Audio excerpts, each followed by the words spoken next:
Dr. Lokyitsang. Thank you. Thank you to CTA and Department of International Relations at CTA. This is a full circle moment for me. After graduating with a background in social theory and political economy from UMass Amherst, I interned at the DIIR in 2007, where I wrote a policy paper on the making of the Tibetan the railway from Amdo, Qinghai, to China, to Lhasa, which was opened in 2006, about the uneven development taking place. So it's an honor to be here at this capacity.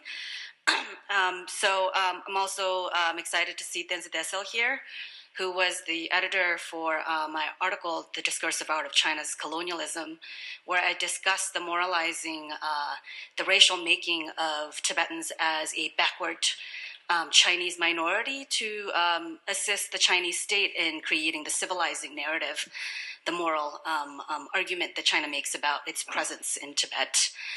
In this presentation, I'm going to be moving the conversations about structural occupation, so moving from discursive to how physical colonization takes place inside Tibet. All right, so I hope everyone can hear me. So I'm going to go ahead and start with a question. How does China employ socialist development in Tibet to establish and conceal the structural conditions for Chinese settler colonization and Tibetan dispossession? In contemporary Tibet, the People's Republic of China employs the language of socialist modernity to enable Chinese settler state-sponsored territorial appropriation of Tibetan lands and resources through dispossession. Large-scale state infrastructure projects cutting through the Tibetan landscape, including transportation networks, energy infrastructure, and extractive mining industries, are presented by the Chinese socialist state as development initiatives intended to modernize and benefit Tibetans. However, for Tibetans experiencing these projects, they reveal how China's development fundamentally function to facilitate displacement, dispossession, and the consolidation of Chinese state control.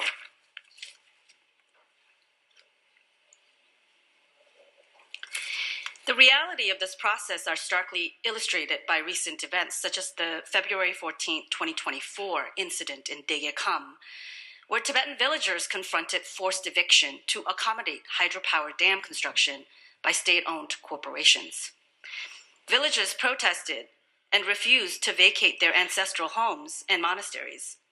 Their resistance was met with severe state repression, mass arrests, violent interrogations, physical beatings resulting in hospitalizations, and heightened regional security restrictions. This case demonstrates not only how China's socialist modernization projects enable Tibetan dispossession, but also how dispossession is enforced through Chinese state military violence.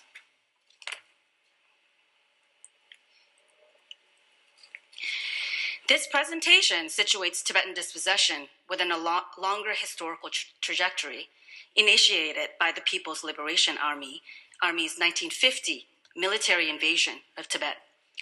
Drawing on Patrick Wolf's analytic that settler colonizers come to stay, and that invasion is a structure, not an event, I argue that China's military invasion of Tibet, combined with the enforcement of socialist laws and governance, transformed invasion into an enduring structure of Chinese state accumulation and Tibetan dispossession.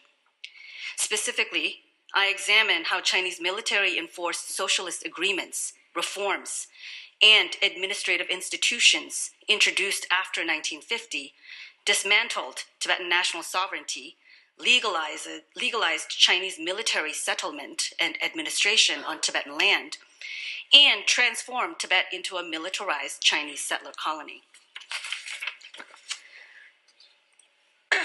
4 pivotal moments and socialist policies exemplify this process. The 1950 People's Liberation Army's invasion of Tibet, the 1951 coerced signing of the 17-point agreement, the 1953 implementation of democratic reforms, and the 1955 establishment of the Preparatory Committee for the formation of a Tibet autonomous region. To illuminate how these developments dispossessed Tibetans, I engaged Tibetan survivor accounts from during and after invasion, particularly the testimony of the 14th Dalai Lama, who negotiated the terms of this invasion as Tibet's head of state until 1959, and veterans of the Chushigangdruk Resistance Army whose dispossession under democratic reforms in eastern Tibet, according to Chinese state archival accounts, provoked armed resistance beginning in 1955. By placing Chinese policy alongside Tibetan recollection, this presentation demonstrates how Chinese state facilitated socialism, legalized Tibetan dispossession. How does a military invasion become framed as a peaceful liberation? Following the Chinese Communist Party in the Civil War, Mao Zedong's People's Republic of China launched a calculated military invasion of Tibet on October 19, 1950. Approximately 40,000 PLA soldiers defeated an estimated 8,000 Tibetan troops by capturing Chamdo in eastern Tibet. This defeat forced the 15-year-old Dalai Lama to assume full political authority prematurely and establish the conditions for Chinese military rule. Soon afterwards, the Dalai Lama sent Tibetan officials to Beijing to negotiate the terms of this invasion.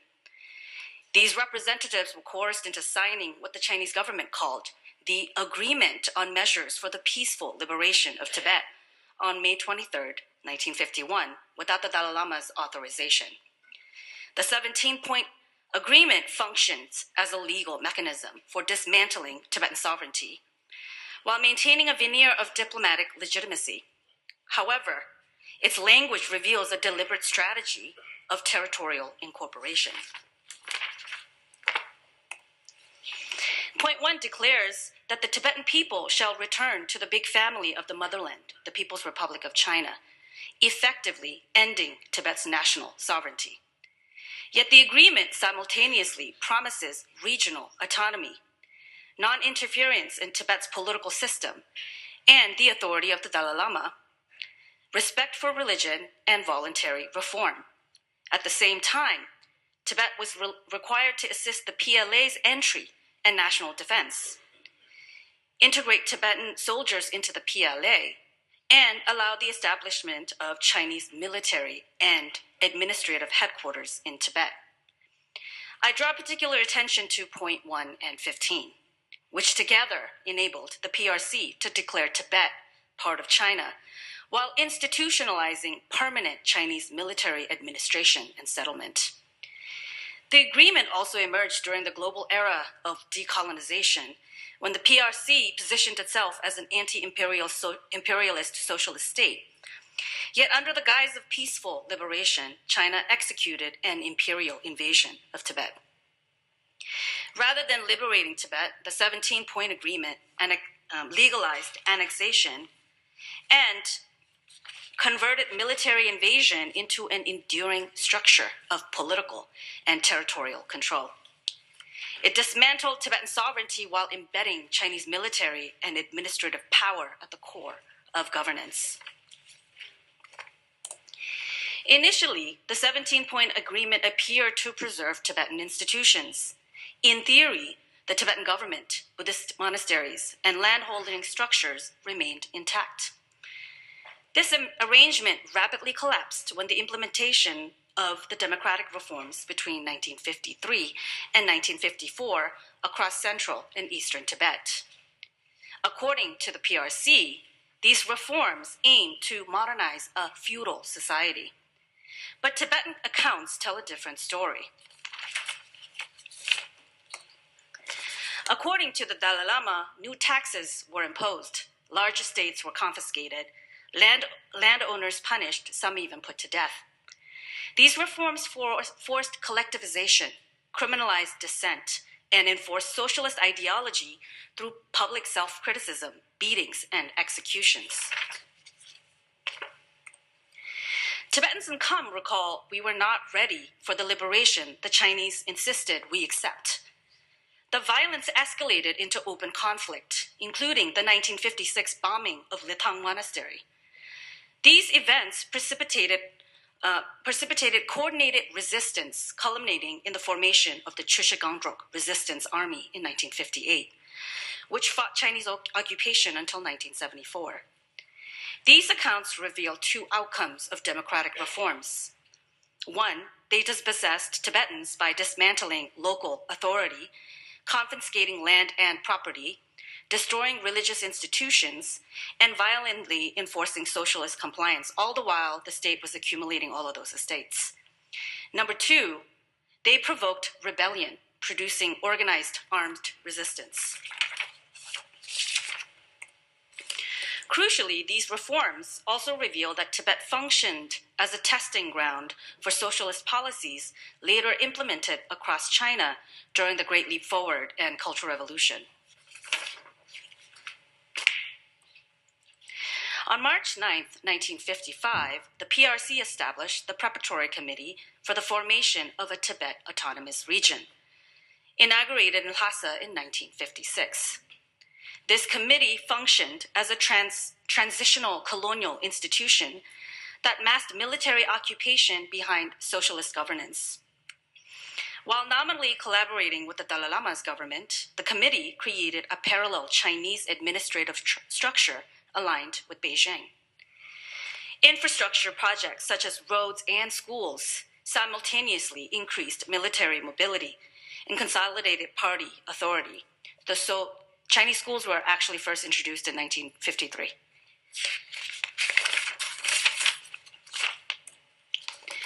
For instance, between 1954 and 56, the committee resettled approximately 500,000 Chinese settlers. Most of them seem to have been put in Gongbo, which is rich land and is the border of India, of present-day Arunachal Pradesh. Facilitated mining and resource extraction, built roads and airstrips to secure military control over Tibet, and intensified territorial surveillance and security.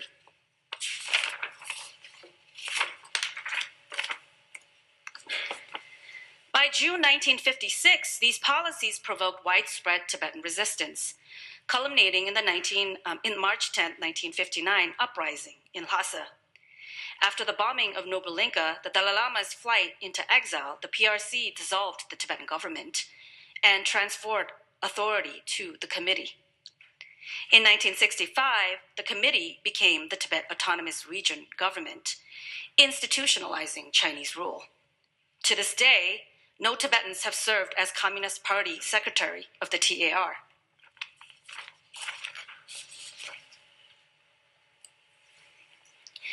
Figures such as Chen Guangguo intensified securitization, surveillance, and assimilation. Policies he pioneered in Tibet, such as the grid management, biometric surveillance, population engineering, were later expanded in Xinjiang, culminating in the mass incarceration after 2017. This trajectory demonstrates how Chinese military-enforced socialist governance established permanence in Tibet, legalized settlement and administration, and created the institutional foundation for contemporary infrastructure-driven resource extraction. When Tibetans resist these projects, the Chinese government responds with repression that continue to violate fundamental human rights. I also want to mention how facial recognition technology, AI technology, was, they tested basically the technology on Uyghur political prisoners, the 1 million that they locked away. And now they're able to sell this technology to other authoritarian government. So Terror Capitalism is a colleague whose book actually looks at this, the capitalization of China's security technology.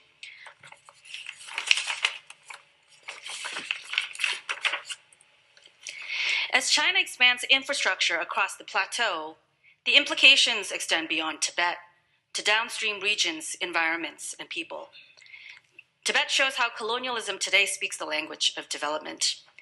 This quick summary highlights how China introduced socialist policies in the 1950s to basically establish themselves in Tibet and to basically solidify their rule over Tibet. The 69 to 70s, that's the Great Leap Forward and Cultural Revolution policies, basically heightened those policies, under which state accumulation, actually, like all of the dispossession is minus, right? But who's actually accumulating? It's the state. So by taking estates away from Tibetans, the Chinese state starts to accumulate land and estates and property. And then in the 1990s, the liberalization era, this is when state socialism turns into state capitalism. And that's currently what we're seeing right now under Xi Jinping. Okay, thank you.